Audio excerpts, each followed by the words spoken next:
quand je vais bien, quand je ne vais pas bien, quand je suis stressée, quand je suis contente, quand je suis triste, quand je ne suis pas contente.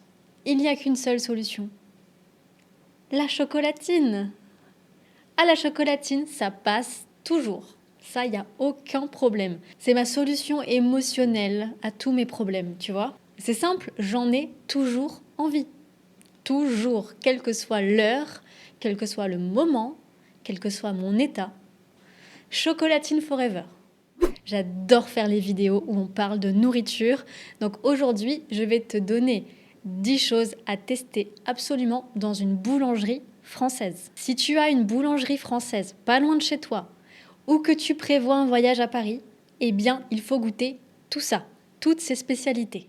Spécialité number one, la meilleure, la classique, la vraie baguette. Ah oui, c'est le produit le plus emblématique en France, la baguette.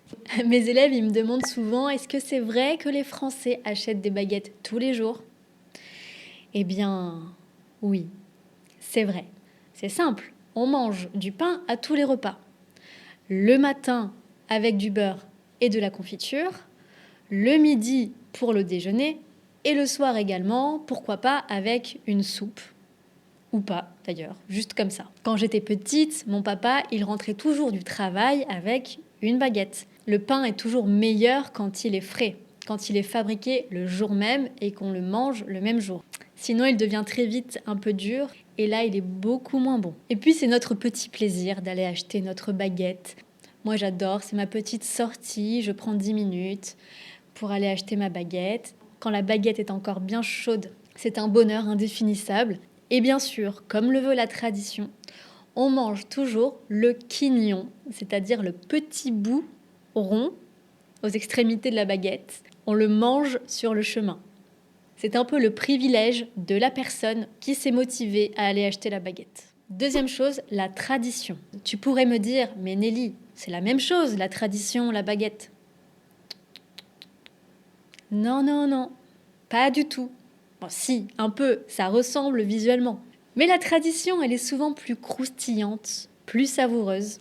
C'est avec une tradition qu'on reconnaît la qualité d'une bonne boulangerie. Oui, les Français peuvent discuter pendant très longtemps de la qualité de la tradition, du pain. C'est un vrai sujet de conversation. C'est un sujet très très important. Ensuite, il y a bien sûr le croissant. Je vais casser le mythe, mais non, les Français ne mangent pas des croissants tous les jours. Vous imaginez si on mangeait un croissant tous les jours? Je pèserais 120 kilos. Moi, personnellement, je ne peux pas me permettre de manger des viennoiseries quotidiennement. C'est plutôt un plaisir qu'on va réserver au week-end. Le dimanche, on va s'acheter un croissant, une chocolatine. Là aussi, j'ai beaucoup de souvenirs en famille quand mon père partait le dimanche matin acheter les viennoiseries. Ça sentait bon dans toute la maison et c'est ça qui me donnait envie de me lever. Alors imagine, tu es dans ton lit et tu sens l'odeur des viennoiseries et l'odeur du café. Est-ce qu'il y a un meilleur moyen de commencer le week-end? J'ai pas les mots, c'est juste trop bon. Et tu sais ce qui fait la différence entre un bon croissant et un mauvais croissant? Pour moi, c'est la qualité du beurre utilisé.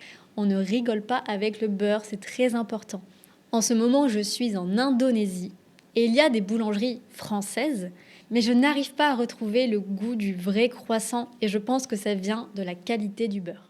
L'autre chose à tester absolument, personnellement, c'est vraiment ma viennoiserie préférée, c'est la chocolatine. Ok, on peut aussi l'appeler pain au chocolat. Il n'y a que les fous pour appeler ça un pain au chocolat. C'est tellement plus logique d'appeler ça une chocolatine. Dites-moi en commentaire ce que vous préférez. Chocolatine, comme les gens du sud de la France, les meilleurs, ou pain au chocolat, comme les Parisiens, les gens du nord? Chocolatine, c'est mieux. Chocolatine. J'essaye de vous hypnotiser pour faire rentrer l'information dans votre cerveau. Il faut bien choisir son équipe. Un autre truc que j'adore, et le mot est très amusant, ce sont les chouquettes. Les chouquettes. N'est-il pas trop mignon ce mot, chouquette? C'est comme un petit chou, c'est très aérien, avec du sucre dessus, des gros morceaux de sucre. La chouquette, pour moi, c'est un peu une viennoiserie sociale. Je t'explique. En général, c'est tellement petit que tu n'achètes pas qu'une seule chouquette. Tu les achètes par 5 ou par 10 ou par 15. Un sachet de chouquettes, ça se partage. C'est le genre de choses que tu peux ramener le matin au travail pour partager avec tes collègues. Parce que c'est très facile à partager, tout le monde peut en prendre une ou deux, c'est assez convivial. Quand je travaillais à l'université, souvent mes élèves ramenaient des chouquettes et on partageait tous ensemble. C'est très sympa. Mais attention, le grand risque avec les chouquettes, c'est que tu ne peux pas en manger qu'une seule. Je ne sais pas ce qu'il y a dedans, mais il y a un truc assez addictif. T'en manges une, puis deux, puis trois. Et en fait, tu en as mangé 10 sans t'en rendre compte. Alors ça, c'est excellent aussi, le flan. Le flan, il faut que tu goûtes un flan en France. Visuellement, c'est jamais très excitant. La couleur est plutôt neutre. Voilà, c'est pas fou visuellement. Mais le goût du bon flan, il n'y a rien de spectaculaire. La décoration, il n'y a pas de décoration, il n'y a pas de glaçage. Et en fait, c'est un des desserts les plus consommés en France. C'est un des desserts que les Français achètent le plus. Quand j'étais étudiante, à côté de mon université, il y avait une boulangerie qui proposait des flans. Il y avait flan au chocolat, à la vanille, à la fleur d'oranger. Avant chaque examen, je me rendais à la boulangerie et j'achetais un flan. Je ne sais pas expliquer pourquoi, mais ça me donnait de la force. Ça me donnait de l'énergie et ça me mettait de très bonne humeur. Et je crois que ça m'a porté bonheur puisque j'ai réussi mes examens. Donc si tu as un examen stressant, essaye de manger du flan. On ne sait jamais. Tu dois aussi essayer la religieuse. Ça, c'est une pâtisserie. Je me suis toujours demandé pourquoi on appelait ça une religieuse. Religieuse comme une nonne, comme une sœur. Et en fait, c'est vrai que visuellement, ça peut faire penser à une bonne sœur. C'est pour ça que la religieuse s'appelle la religieuse. Est-ce que vous voyez le lien ou pas, la ressemblance ? La religieuse est constituée d'une pâte à choux, garnie de crème pâtissière à l'intérieur et d'un glaçage qui est souvent au chocolat. Le goût, c'est un peu le même que l'éclair. Si tu as déjà goûté un éclair, la religieuse ressemble beaucoup. Je te conseille fortement de goûter une religieuse. Un autre grand classique, c'est le millefeuille. Le problème du millefeuille, c'est que c'est impossible à manger de façon élégante. C'est vraiment un défi technique de manger un millefeuille. Tu le coupes, mais il y a tout qui part sur les côtés. Et le gâteau finit complètement détruit et explosé dans l'assiette. Mais il n'en reste pas moins excellent. Un millefeuille, c'est 3 couches de pâte feuilletée, avec entre chaque couche de pâte de la crème pâtissière qui est souvent à la vanille. Et au-dessus, le célèbre glaçage blanc et noir, là. Trop bon. Cette vidéo ne s'adresse pas aux diabétiques. Si tu as du diabète ou du cholestérol, il ne faut pas écouter mes conseils. Les autres, vous pouvez rester. Tu dois goûter aussi le cannelé. Le cannelé, ça vient de la ville de Bordeaux. Il faut goûter pour comprendre. Un bon cannelé, il est croustillant à l'extérieur et fondant à l'intérieur. On peut mettre un peu de rhum ou de vanille pour lui donner du goût. Oui, je cuisine moi-même les cannelés, c'est juste excellent. Et enfin, la dernière chose que tu dois absolument goûter dans une boulangerie, c'est la brioche. La brioche, ça semble très simple, mais c'est divinement bon quand c'est bien fait.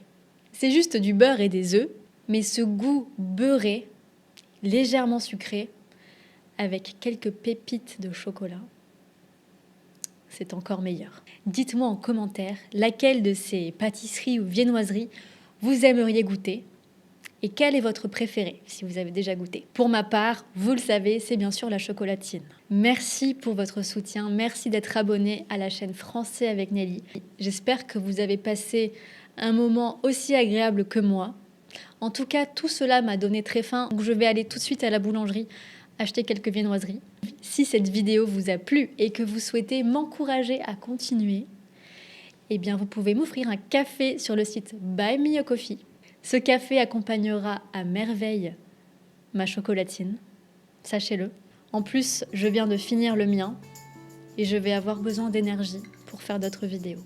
Donc si vous souhaitez me soutenir, je vous mets les informations en description de la vidéo et je vous dis à bientôt dans une prochaine vidéo. Prenez bien soin de vous. Salut!